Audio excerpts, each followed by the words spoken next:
back. Thank you so much for staying with Look Up TV. This is The Morning Drift. Nancy and Nelima here. And today on our discussion, we are talking about addressing childhood obesity. Right here with me, Fatma Mohammed, who is a founder of Wellness KE. Yes. Right. And there's a lot of wellness products over here. So maybe you can just talk about a few of them. Yeah, no problem. I actually wanted to make sure that before we even get to this, parents can be able to understand one of the fastest ways that you can be able to ensure that your child actually eats healthy food is adding some more natural herbal products that are nutrient dense. It's like you said, you love chia seeds. I do. Chia seeds are a very good example of nutrient dense foods that you can add to your child's oats, or you can make a chia seed pudding for them, and that's actually one of the fastest ways. And it's you can almost trick them into eating them. You can blend them into a smoothie, but then they're still going to get the most nutritional value into the food. Right. And before I forget, the children in their very formative years. Yeah.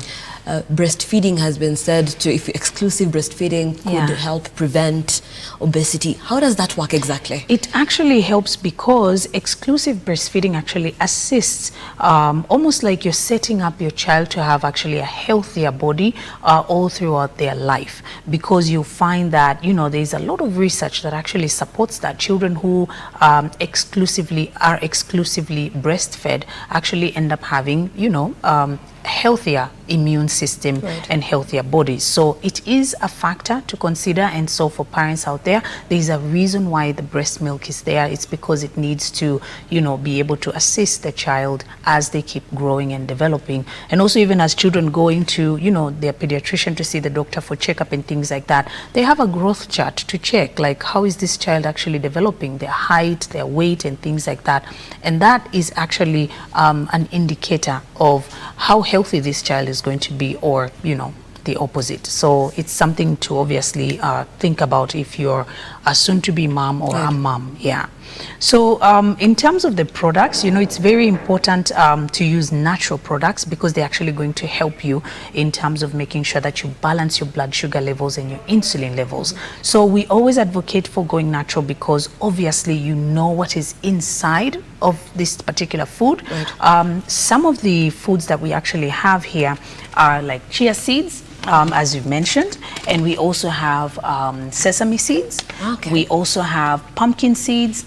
We also have sunflower seeds and flax seeds. And the reason for that is because one of the best ways for you to actually ensure that a child is able to maintain a healthy weight is by adding healthy fats into their food.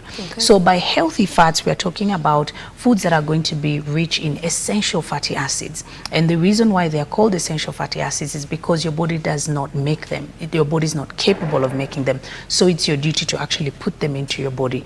And healthy fats actually help you in making sure that you don't have elevated levels of blood sugar, and they don't lead you to weight gain, which is quite interesting. Most people actually associate healthy fat, the word fat, with actually becoming fat. Healthy fats. I know, but it's quite the opposite. So you need to add healthy fats. So for parents, if you're making, a fruit salad, if you're making uji, if you're making oats, if you're making a chia seed pudding or a pudding for your child, add the healthy fats in there, the nuts and the seeds, also avocado, healthy oils.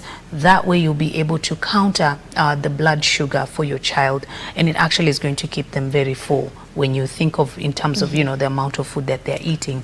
So also we have some herbal teas here. So we have turmeric tea, we have green tea here, and we also have moringa, which is it's quite interesting. Like, most people have not really understood the rave around moringa, is because it's known as nature's very own multivitamin, and it's for a reason. So it's loaded with vitamins. It's actually like a one size fits all. So if you're able to make your child a smoothie in the morning, for instance, they can be able to have a moringa smoothie, and it actually is going to taste really good, because you can be able to prepare the smoothie. You actually add the moringa inside the blender. So for instance, you've added pineapple, some cucumber, some mango there, you've added some chia seeds there, some sesame seeds, add the moringa in there. This is a very nutrient dense type of smoothie, and you'll notice that it actually balances their blood sugar levels.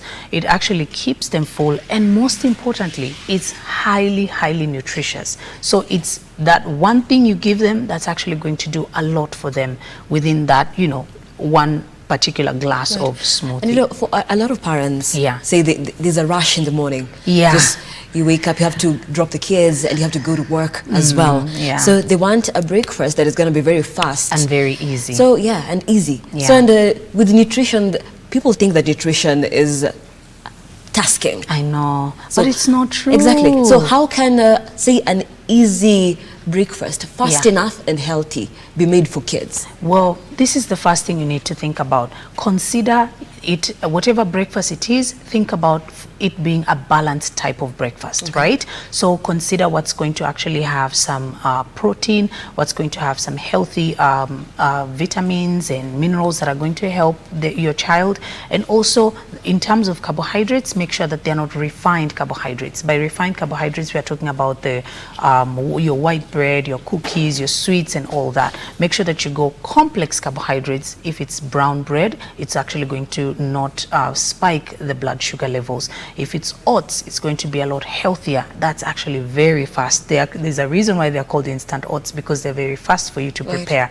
They can also have eggs. You can make for them some kienyeji eggs, some greens on the side, or a balanced bowl of fruit. That's actually easy. Add the nuts in there, some healthy yogurt, not just any kind of yogurt, but then you add that there. A glass of milk, especially if it's, of course, the healthy source of milk and things like that. So you actually want to think of, when you look at that bowl or that cup or that glass, you've actually fixed everything in one. And which is why it's important to consider foods that are very nutrient dense, and also natural products that are nutrient dense, like your moringa and your healthy fats like the sesame seeds and pumpkin seeds and etc. And also I think most people actually assume that they don't have time, but I like to say that when you meet someone, the first 15 minutes that you spend with them, you'll know where they've actually allocated most of their time, or they've prioritized. So is it work? Then that should tell you, look at yourself and say, I have prioritized my job over my child. And what should I do about that? Because that's not right. Your child actually is waiting for you to make the better decisions on their behalf, because they don't have the ability to go out there and buy themselves the greens and the fruit and the healthy foods. You're the breadwinner, and you're the one who brings home the food. So whatever it is that you put on their plate is because you've decided to put it on their plate. Okay. And what about meal preparations as well as a routine? Do you think it would work for parents with kids? Most definitely, because when you meal prep, then you are set for success. When you don't, you're set for failure. You'll reach for the fastest quick thing. Fix. Yes, and the quick fix never works, in most instances. So what you need to do is make sure that you actually have, you can allocate your weekends as your meal prep time or day. So you decide that towards the half of your Sunday, maybe towards the end of, because you're approaching Monday and kids are going to be going to school, this is your time for you to prepare. You can actually prepare overnight oats, whereby you take your oats, you soak them in milk, you can soak them in yogurt, you can actually put fruit in there, you can actually put the nuts and seeds, and you leave them in the fridge. And when you wake up in the morning, it actually tastes really good. You'll add your dates there, you'll add honey. I think I'm going to try that. You should. I'm going to try that tonight. So good. And it's one of the best ways actually to get yourself off of sugar, especially if you feel like you crave sugar all the time. The moment you start actually eating natural sources of sugar in the right amounts, accompanied by, healthy source of protein and healthy source of carb, you find that it actually is going to get rid of the cravings for sugar. So taking that time towards the end of your Sunday in preparation for the week, you can actually allocate that time in meal prep. That way, when you wake up in the morning, it's just a matter of, giving it to the child and also packing it for them for school. But then, of course, you're setting them up for a healthier life. Okay, and you see, for a lot of parents, though, healthy living is something that is coming up. Yeah. But again, we know that most people, now that there's a danger of a million children being obese, then it means that most people don't live a healthy life or don't help their kids lead a healthy life.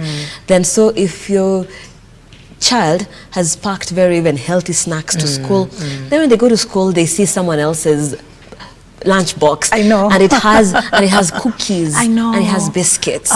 So then there's that challenge. I know. How they can be integrated into the usual society. Wow. This is something that teachers now need to actually come and try and fix, because I know of a certain school that actually does not allow children to carry foods that are high in sugar and foods that are high in trans fats, because they know it's unhealthy for them, and they also know it's these teachers that spend the day with the kids. So when they get to have that sugar rush, they're the ones who have the headache to actually deal with these children. So they're like, nope, if you're bringing your child, squeeze the juice and, you know, add the dates and the honey and, you know, bring it. But then if it's something that is processed, we take it and your child is not going to be able to use it. I know of a school that actually does that in Mombasa. So parents actually have, I mean teachers actually have a very important role to play here, because they can actually decide and say children are not allowed to bring certain types of foods, especially if we know that there's a rising, you know, there are rising cases of obesity and children being overweight. And also they can add even more physical activity in school, because now we're seeing the fact that, you know, children are more likely to lean towards gaming and watching TV, and while they're doing that, they're usually snacking. And guess what? Even as they're gaming and watching these videos on YouTube, what's being advertised to them? It's usually snacks. These advertisers know exactly when to target the children. So you actually need to take your time and make sure that you you go ahead of them, you know. So make sure that you meal prep, make sure that you provide your child with the right type of foods, and don't, you know, make these unhealthy foods available to them. Yeah. And for these products, then healthy living is deemed as an expensive lifestyle. I know. So are these products expensive? No, they're not. And I'll say this for a fact, even for us at Wellness KE, that was the most important thing. As I was mentioning to you, I started the platform because I was unwell for many years. So I had fibroids, and I also ended up having deep vein thrombosis. So the condition in itself was quite scary. And during that time, I didn't get the right information or the right products that were going to be able to support my health. And so for that reason, because I suffered for a very long time, I decided to start a platform that would be able to help people, so that when they need to actually start their healthy journey, these products will be accessible to them. So our products are not expensive. Our green tea is $3.99. We have our turmeric tea, it's $4.25. These are products that actually will last you for a while, and there's a reason why we're actually fighting for the prices to remain the same. It's because our platform in itself has through the grace of God, we have many people who have healed from fibroids and from even issues like obesity and weight gain, because now they've discovered that it's more about what we eat and what we put on our plate, and eating smart as opposed to eating a lot of food. And so for that, you know, we've actually tried to establish that, and I can say I'm proud that we are achieving that. So more people have actually understood what it means to eat healthy. More people actually have our products as their household products, and they could consider them as their shopping every month. I think you've sold this to me, so thank you. I might just be a customer. Most definitely, and you're welcome. And I know you love chia seeds and you love healthy living. Yes. You know, you're very much welcome, and to anyone else out there also. So, and you mentioned a little bit about physical activity. Yes. Remember, we are living in times where the iPad kids. Yeah. So it's they'll grab a snack. Yes. And then they'll be scrolling. Then they'll grab a snack, then they'll be scrolling. I know. Or they'll be on the TV screens. Parents are even unable to watch news. I know. Because the kids are in controls. So then, some parents have been blamed. You know, they have contributed to the obesity in a lot of children. So parents and control, how can they gain that back? Well, here's the thing. I try and have a little bit of mercy for parents, because I know it's not easy. Most of them are trying to cope with the times, you know, and so they are working really hard and spending majority of their time at work or running their businesses or trying to make ends meet.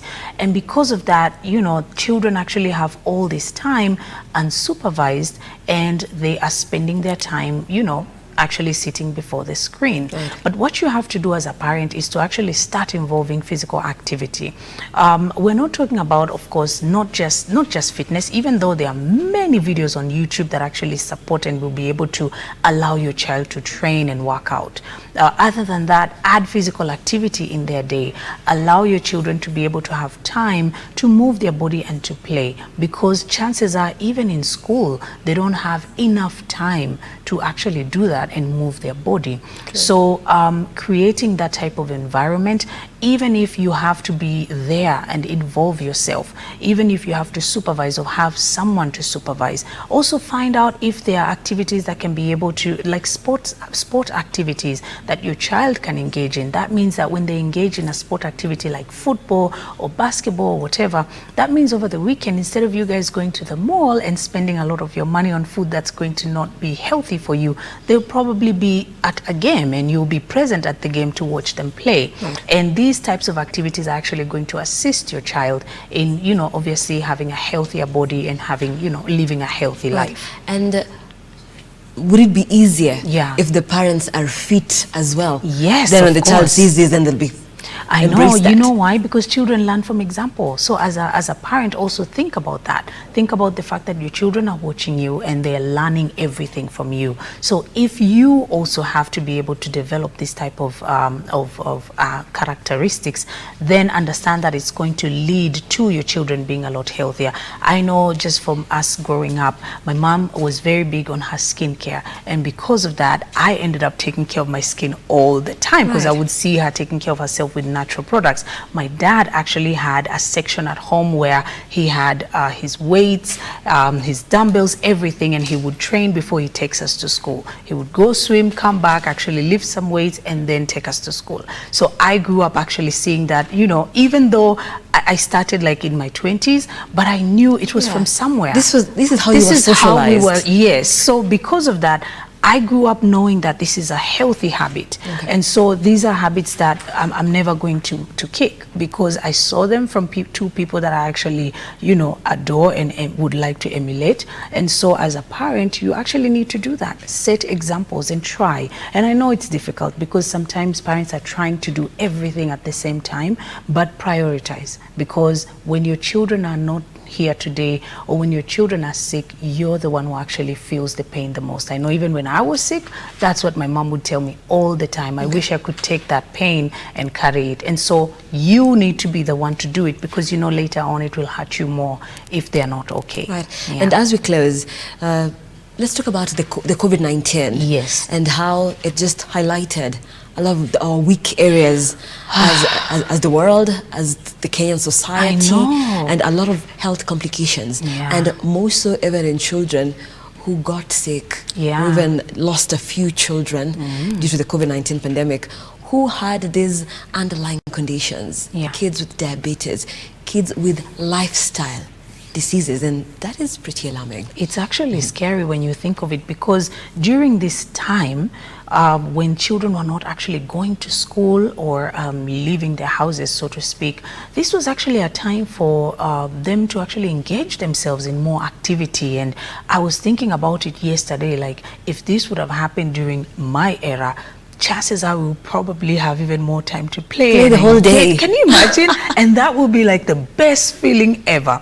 But then it was the opposite, because, you know, children are actually sitting before the screen and, you know, holding the iPad kids, as you've called it. So it really did expose some of these particular issues in our society. Right. And we're still trying to, you know, deal with them. But I think the best thing that we're supposed to do as a society, how can we encourage encourage children to actually live a healthy lifestyle, even if it's in your community, in your neighborhood. Don't just wait for the government. As neighbors, just come together and ask yourself, we have kids here, my kid, your kid, everybody else's. How can they be able to have a safe place so that they can play, a clean place? How can we be able to engage them in activities? So we also have a role to play, you know, as a society, so that we can support, you know, the health of children. And I believe this is a conversation that I will have. Today we talked about children, yes, but adults know. need it just as bad. I know. So we'll schedule a conversation. Most definitely. We will have this talk, and of course we'll also be welcoming feedback. Yes. And just even you can be able to send